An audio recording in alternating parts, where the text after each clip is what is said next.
और 4 स्थान जो हमने आपको बताए थे कि द्यूतम पानम स्त्रियाशूनम यत्रा धर्माश्चतुर्विदः पुनश्च याचमानाय जातरूप मदात् प्रभु। कहते हैं कि द्यूतम जहां जुआ हो, जहां शराब आदि मद्यपान होता हो, जहां स्त्रियां वैश्यालय हो, जहां हिंसा होती हो, यहां पर कलयुग का वास होता है। तो कलयुग ने भगवान श्री कृष्ण के जाने पर तो आ गए थे, लेकिन राजा परीक्षित से कहा कि राजन आपने 4 स्थान तो दे दिए हैं, लेकिन कोई ऐसा स्थान भी दो जो अच्छा हो, जिस प्रकार से मेरे में अच्छे अच्छे गुण थे। सभी बोलेंगे राधे राधे। मैया सब दिख रहे हैं हमारी नजरों से, सभी दिखाई दे रहे हैं। कौन मैया कथा श्रवण करने के लिए आई है, कौन गप्पे लगाने के लिए आई है, इसलिए सावधानतया शृणु। सब देख रहे हैं हम, कैमरा फिट है ना, बाद में भी देखेंगे और बाद में पहचान लेंगे तो बताएंगे भी।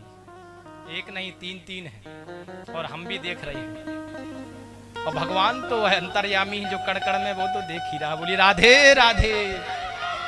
इसलिए सावधान। तो मैया 4 जगह कलयुग का वास रहता है। तो पुनः जब याचना की, पुनश्च याचमानाय जात रूप मदात् प्रभु। जब कलयुग ने कहा कि 5वां स्थान भी दे दो, तो राजा परीक्षित में 5वां स्थान सोने में दे दिया। किसमें दे दिया? स्वर्ण में, सोने में। तो भैया आप कहोगे कि सोने में निवास होता है, तो हम स्वर्ण पहने हैं, तो क्या इसमें कलयुग का निवास है? हाँ, 2 नंबर की कमाई, 1 नंबर की कमाई, जो अच्छी कमाई होगी उसमें कलयुग का वास नहीं होगा। और जो हिंसा आदि कर करके, लूटपाट आदि कर करके जो कमाई होगी उसमें सोने में कलयुग का वास होगा। तो भैया आप कहोगे कलयुग है आज का, बना झूठ बोले तो काम नहीं चलता है।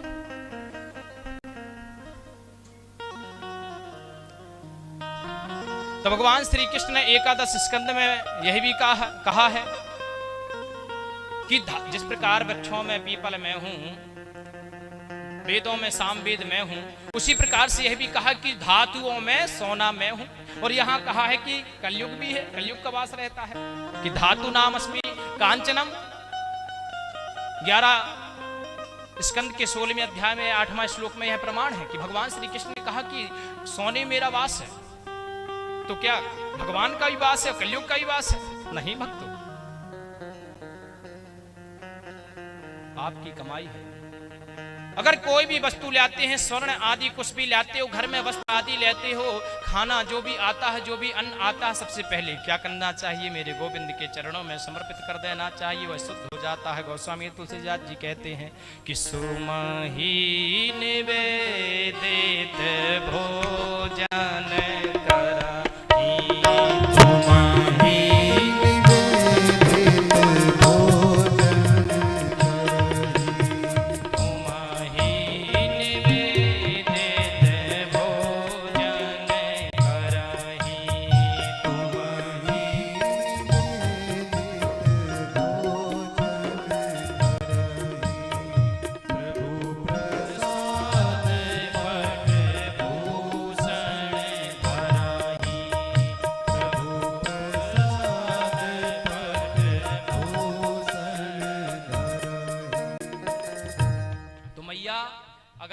स्वामी बाहर से कुछ भी लाते हैं ना, सोना चांदी आदि, तो सबसे पहले मालूम है क्या करना है? वस्त्र आदि लाते हैं, साड़ी लाते हैं, कुछ भी लाते हैं, बर्तन लाते हैं, तो स्वर्ण में सबसे पहले घी लगा लीजिए, थोड़ी अग्नि में तपा आकर के शुद्ध या सूर्य भगवान को दिखा दीजिए और मेरे गोविंद के चरणों में समर्पित कर दीजिए।